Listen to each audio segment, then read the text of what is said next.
প্রিয় দেশবাসী, আছি আমি জাতীয় সংসদ ভবনের সামনে মানিক মিয়া এভিনিউ যে রুটটি আছে এই রুটটিতে আমরা আছি। যত ভালো লাগে একটু সম্মানী করেন, ছেলেরা বিক্রি করতেছি। আমরা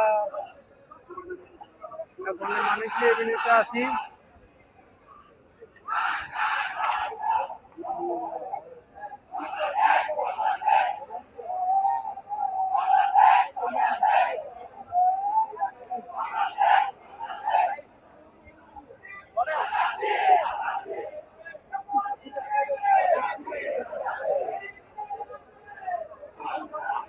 তো আমরা এই মুহূর্তে আছি মানিক মিয়া এভিনিউতে।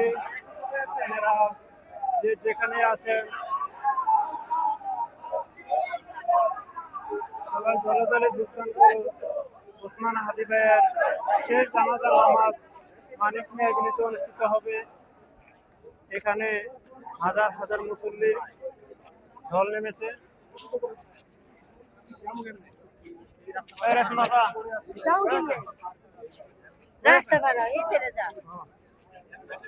তো দেখতে পাচ্ছেন প্রান্তীয় মুসল্লিদের ঢল নেমেছে ইতিমধ্যে। প্রিয় দর্শক, যে যেখান থেকে রাত্রি দেখছেন সবাই শেয়ার করুন।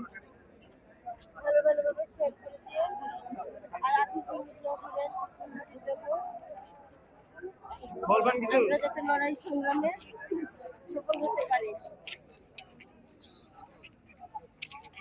প্রশ্ন করবি না। আমরা তো দেখতে পাচ্ছি ইতিমধ্যে ওসমান হাদি ভাইয়ের শেষ জানাজা নামাজ এখানে অনুষ্ঠিত হবে। তারপর তার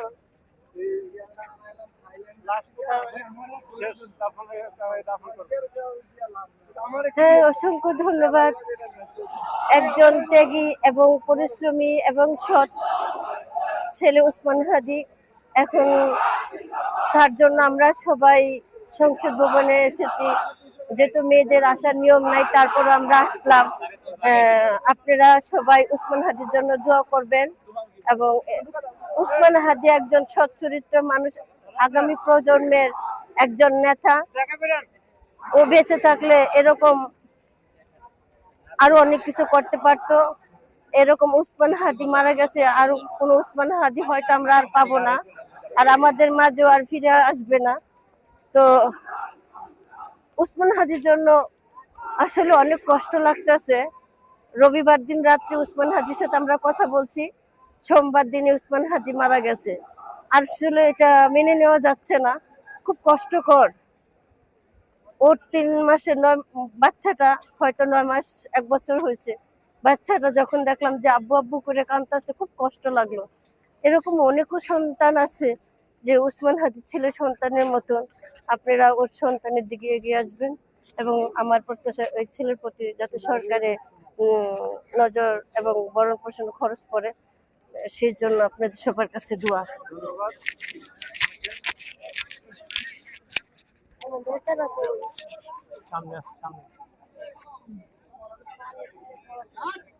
প্রিয় দেশবাসী,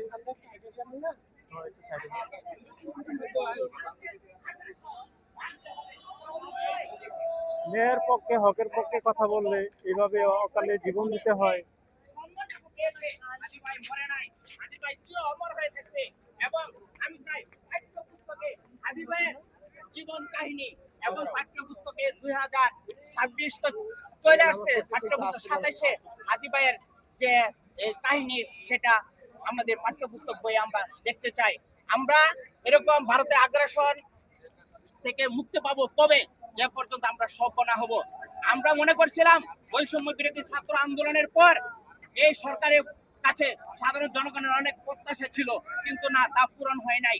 জনগণের প্রত্যাশা পূরণ হয় নাই। 17 বছর ফ্যাসিস্ট সরকার ক্ষমতা থাকার পর এই সময় বৈষম্য বিরোধী ছাত্র আন্দোলনের পর 2000 প্রাণের বিনিময়ে এই দেশটা আবার 14 জুলাই স্বাধীন হয়েছে। তার বিনিময়ে আমরা কিছুই পাই নাই। আমরা চাই এই হাদির মতো আর যাতে কোনো মায়ের কুল না খালি হয়। কত মায়ের কুল খালি হবে, খালি হলে এরকম বাংলাদেশের সভ্য রাজনীতি ফিরে আসবে।